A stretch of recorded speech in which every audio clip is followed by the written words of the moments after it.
হেই আসসালামু আলাইকুম। আশা করছি সবাই ভালো আছেন। আজকে আমি আপনাদেরকে একটি সমস্যার সমাধান করে দিই। আপনারা অনেকেই বিজয় বায়ান্ন সফটওয়্যারটা ইনস্টল করার সময় এমন একটি এরর মেসেজ দেখতে পান, যেখানে বলা হচ্ছে, "the setup is request the NET format version 3.5 please install NET format." এখানে বলা হচ্ছে এনইটি ফরম্যাট 3.5 এটা আপনার পিসিতে ইনস্টল করা নাই, সেজন্য আপনাকে ইনস্টল করার জন্য রিকোয়েস্ট করছে। তাই চলুন দেখে আসি কিভাবে এই সমস্যাটি সমাধান করবেন।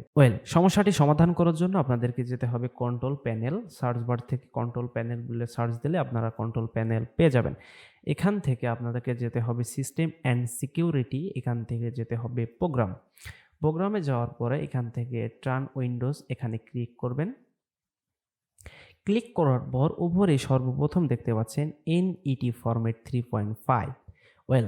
এখানে আপনারা এটাকে ইনেবল করে দিবেন। ইনেবল করার পরে আপনি এখান থেকে ওকেতে ক্লিক করবেন। ওকেতে ক্লিক করার পর জাস্ট একটু সময় নিবে। এখানে ২ টা ফরম্যাট দেখতেছেন। এখানে last windows update, download this file for you. এখানে ক্লিক করবেন। এখানে ক্লিক করার সাথে, সাথে আপনার এটা ডাউনলোড এবং এটা আপডেট হয়ে যাবে। সেক্ষেত্রে আপনার ইন্টারনেটের কানেকশন প্রয়োজন পড়বে। আমার অলরেডি ইন্টারনেট কানেকশন রয়েছে, সেজন্য আমি এখানে ক্লিক করছি। ক্লিক করার পর জাস্ট কয়েক মিনিটের ভিতরে এটা ডাউনলোড হয়ে যাবে। আমাদের ডাউনলোড কমপ্লিট। আপনি যদি আমার চ্যানেলের নতুন দর্শক হয়ে থাকেন তাহলে সাবস্ক্রাইব করে সাথে থাকতে পারেন।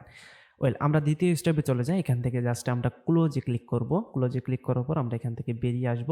বেরিয়ে আসার পর আমাদের যে বিজয় বায়ান্ন যে সফটওয়্যারটি আছে আমার এখানে অলরেডি আছে, সেজন্য আমি এখান থেকে যেয়ে জাস্ট ডাবল ক্লিক করলাম। ডাবল ক্লিক করার পরে দেখুন এখানে বলো সেই এরর মেসেজটা আর আসছে না, কারণ আমরা এটা সমাধান করে ফেলেছি।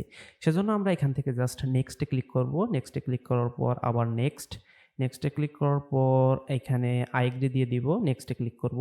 এখান থেকে আবার নেক্সটে ক্লিক করব। এখান থেকে ইয়েসে ক্লিক করব। আমাদের ইনস্টল হচ্ছে। আমাদের ইনস্টল করা শেষ। এখন আমরা এখান থেকে ক্লোজে ক্লিক করলাম। ক্লোজে ক্লিক করার পর আমরা এখান থেকে যাব স্টার্ট মেনুতে। যাওয়ার পরে এখান থেকে বিজয় বায়ান্ন সফটওয়্যারটি ওপেন করব। আমাদের বিজয় বায়ান্ন সফটওয়্যারটি অলরেডি আমাদের ইনস্টল হয়ে গেছে। ভিডিওটি কেমন লেগেছে অবশ্যই কমেন্ট বক্সে জানাতে ভুলবেন না। আর আপনি যদি আমার চ্যানেলে নতুন দর্শক হয়ে থাকেন তাহলে সাবস্ক্রাইব করে সাথে থাকতে পারেন।